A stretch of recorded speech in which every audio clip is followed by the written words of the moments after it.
being the best of who you are. All of those things brought me back to my own sense of what I wanted to do. In 1992, a single scene in Basic Instinct shocked the world and catapulted Sharon Stone to global superstardom. But behind the camera, controversy was already brewing. Stone later claimed she was misled about the explicit nature of the moment, while director Paul Verhoeven has always insisted she knew exactly what was being filmed. This clash of accounts has fueled a decades-long debate about consent, manipulation, and the price of fame in Hollywood. To understand how it all unfolded, it helps to look back at Stone's journey. She left her small Pennsylvania hometown to chase big dreams in New York, beginning a career as a model before deciding it wasn't enough.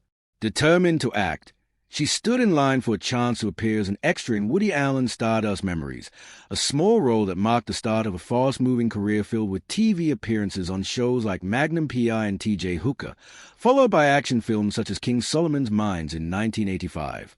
Critics were often harsh, but Stone refused to slow down, landing roles in films like Police Academy 4 and Above the Law. Her persistence paid off when she appeared in Paul Verhoeven's 1990 sci-fi blockbuster Total Recall alongside Arnold Schwarzenegger. One scene in particular, where a character rapidly shifts from loving to dangerous before her death, caught Verhoeven's attention and led directly to her breakthrough opportunity in Basic Instinct. Even then, landing the role of Catherine Tremor was far from easy. Stone wasn't the first choice, or even the 10th. 12 actresses, including major stars like Michelle Pfeiffer and Julia Roberts, had already turned it down due to the script's explicit content.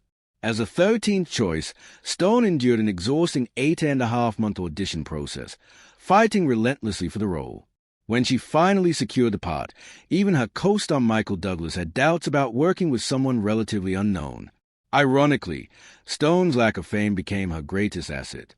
Her name didn't even appear on the movie poster, only her face alongside Douglas's, creating an air of mystery that drew audiences in. Upon release, Basic Instinct became a cultural phenomenon, but the attention quickly centered on one unforgettable moment: the interrogation scene. In it, Stone's character sits calmly before a room full of male detectives, fully in control, before briefly uncrossing her legs and revealing she isn't wearing underwear. The moment was quick but visually striking, and its boldness ignited instant controversy. Years later, the debate intensified when Stone shared a version of events in her 2021 autobiography, The Beauty of Living Twice. She wrote that she was asked to remove her underwear because it reflected light, and was assured nothing explicit would be visible on camera. That assurance, she claimed, proved false. Seeing the finished scene for the first time in a room full of agents and lawyers, she felt shocked and betrayed, later confronting Verhoeven and calling her lawyer in distress. Stone has since spoken publicly about how that moment changed her life, including during her 2019 GQ Men of the Year acceptance speech. Verhoeven, however, has firmly denied her account, calling it impossible and insisting she fully understood the scene's provocative intent, which he says was inspired by a real-life encounter. Meanwhile, screenwriter Joe Eszterhas has distanced himself from the scene, stating it wasn't in his original script and suggesting that its shock value may have overshadowed both the film's noir complexity and Stone's nuanced performance. The origins of Basic Instinct's most infamous scene reveal how much it evolved beyond the original script. In interviews, screenwriter Joe Eszterhas explained that the provocative leg-crossing moment was never part of his screenplay. Instead, his script included a scene in which Michael Douglas's character watches Catherine Tremor change, making it clear she wasn't wearing underwear. Director Paul Verhoeven took that idea and reimagined it into the interrogation scene that would become cinematic history. Eszterhas later joked about Verhoeven's approach, calling him a mad genius Dutchman, and recalled how the director pushed for the shocking visual, even discussing it with playful irreverence while planning the shot. Actor Wayne Knight, who appeared in the interrogation scene, became an unforgettable part of the moment thanks to his exaggerated, stunned reaction, which proved just as iconic as the reveal itself. However, the controversy surrounding Basic Instinct goes far beyond what audiences saw on screen. Much of the real turmoil happened behind the scenes, particularly in the treatment of Sharon Stone and other female cast members. Over the years, multiple accounts have surfaced, but Stone's 2021 memoir The Beauty of Living Twice offered the most detailed and personal insight. In it, she described the pressure, manipulation, and lack of control she felt during filming, especially surrounding the interrogation scene, claiming she was misled about what would ultimately appear on camera. Stone has also shared other troubling experiences from her career, including an incident during the filming of the 1993 thriller Sliver, where producer Robert Evans allegedly pressured her to have sexual relations with co-star Billy Baldwin, claiming it would improve Baldwin's performance. Stone refused, but the experience left a lasting impact and highlighted the power imbalances and boundary-crossing behavior that women often face in Hollywood. Evans, who died in 2019, was a legendary producer, but Stone's account cast a darker shadow over his influence and the industry culture of that era. Despite the controversy, Basic Instinct made Sharon Stone a household name in 1992, and her next career-defining role came 3 years later in Martin Scorsese's mob epic Casino, 1995. Playing Ginger McKenna, the volatile, drug-addicted wife of Robert De Niro's Ace Rothstein, Stone delivered a powerhouse performance that solidified her reputation as a serious actress. The film was both a critical and commercial success, earning over $100 million at the box office, and Stone's portrayal won her a Golden Globe and her first, and so far only, Academy Award nomination for Best Actress. Working alongside Scorsese and De Niro, Stone described the experience as comparable to competing in the Olympics, constantly pushing herself to keep up with their relentless standards. Her performance as Ginger was transformative, portraying a complex woman whose downfall was driven by greed, addiction, and betrayal, and her intense confrontations with De Niro earned widespread respect. While Basic Instinct made Sharon Stone famous, Casino proved her depth and remains a crown jewel of her filmography. In the late 1990s, she continued to take on challenging roles in films like Diabolic, Last Dance, and Sphere, though many failed to resonate with audiences. There were successes as well, including her voice role in the animated hit Ants and a Golden Globe-nominated performance in The Mighty. By the end of the decade, mixed reactions to films like The Muse and controversies surrounding awards campaigning complicated her momentum. In 2001, Stone's life took a dramatic turn when she suffered a life-threatening brain hemorrhage, forcing her to step away from acting. She later admitted that the experience made her feel as though she had lost her place in Hollywood, but she mounted a strong comeback in 2003 with an Emmy-winning guest role in The Practice, proving her resilience once again. After the setbacks of Cold Creek Manor and Catwoman, with Catwoman becoming infamous as one of the worst-reviewed films of all time, Sharon Stone's career entered a difficult phase. Still, her determination never faded. From 2005 to 2017, her acting journey became a mix of hits and misses that proved she wasn't finished yet. In Broken Flowers, 2005, she delivered a fun, quirky performance opposite Bill Murray, reminding audiences of her sharp wit and screen presence. That same year, however, her return as Catherine Tremel in Basic Instinct 2 failed to live up to expectations. After years of delays, the film disappointed critics and flopped at the box office. Undeterred, Stone continued to take on serious roles, earning praise in Alpha Dog, 2006, as a grieving mother and appearing in the ensemble drama Bobby, which chronicled the final hour before Robert F. Kennedy's assassination and earned its cast an award for Best Ensemble. As time went on, Stone leaned into smaller independent projects. While some films made little impact, others stood out, including Lovelace, 2013. Which received positive reviews, and Fading Gigolo 2013, where she showcased her charm and comedic timing in a light-hearted role critics enjoyed. She also appeared in The Disaster Artist 2017, a surprise hit that reminded audiences of her ability to leave a lasting impression. During this period, Stone expanded into television as well, earning praise for her role as a tough prosecutor on Law & Order, Special Victims Unit, and starring in the short-lived TNT series Agent X 2015, as America's first female vice president. Sharon Stone's love life proved just as dramatic and unpredictable as her career. Her first major romance began in 1984 when she met television producer Michael Greenberg, whom she married that same year. He later worked as a line producer on Alan Quatermain and The Lost City of Gold, but their marriage ended in separation by 1989 and divorce in 1990.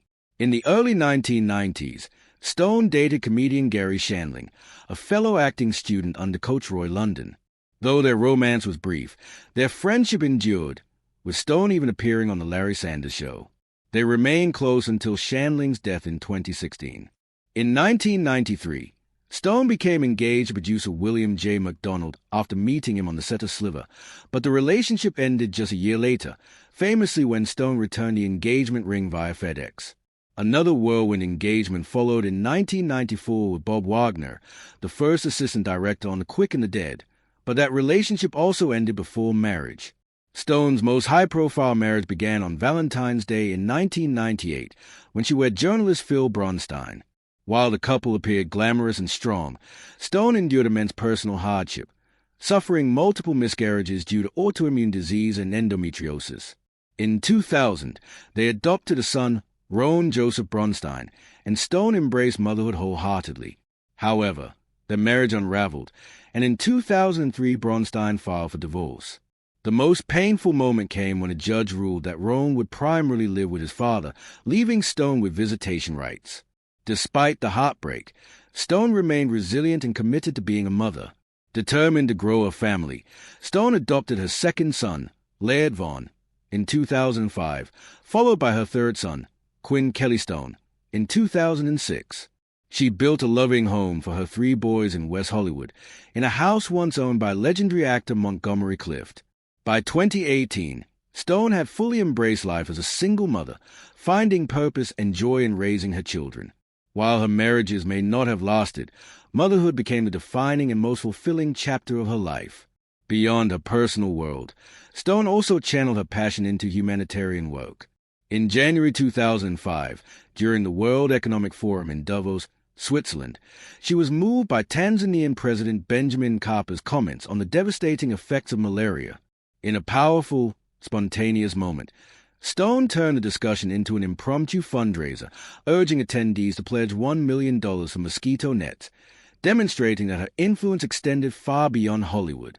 Sharon Stone's attempt to combat malaria in Tanzania began with a powerful moment of advocacy, as her charisma and urgency quickly secured pledges during a public appeal. However, what initially appeared to be a feel-good humanitarian effort soon turned controversial. Critics, including UNICEF, argued that the initiative was impulsive and poorly researched. Of the $1 million pledged, only $250,000 was actually raised, forcing UNICEF to cover the remaining $750,000 by redirecting funds from other projects.